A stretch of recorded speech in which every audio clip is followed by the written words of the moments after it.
A young boy accidentally slipped and fell into a river.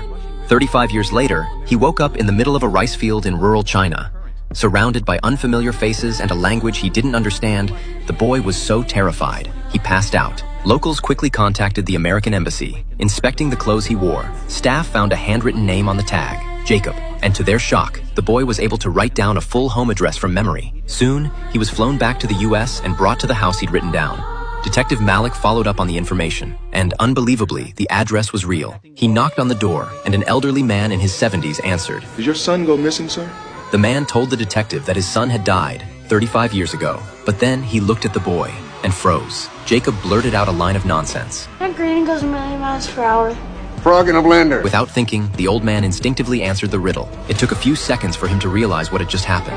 Only he and his son knew that riddle, but he had buried his son with his own hands 35 years ago. He stood there, stunned, speechless. Then his wife appeared behind him, took one look at Jacob's face, and broke down. She pulled him into her arms and began to sob uncontrollably. Jacob's uncle, who happened to be the town sheriff, rushed over after hearing the news. He stormed in angrily, waving Jacob's death certificate in the detective's face. But when he finally turned around and saw the boy, he went completely silent. He couldn't believe what he was seeing. Suddenly, overwhelmed and frightened, Jacob had a seizure. He was rushed to the hospital. There, he met one of his old classmates. He was adults now, but Jacob was still just a child. The doctor began running tests, but something was strange. At first, they couldn't find a heartbeat. The doctor gave the stethoscope a quick tap, then pressed it against his chest. Then suddenly, there it was, normal, steady, like nothing was wrong. Just as everyone was still trying to process it all, Jacob vanished. The entire household scrambled to search for him. He was running into the woods like a wild animal. His father didn't hesitate. He ran after him, and as he chased Jacob deeper into the trees,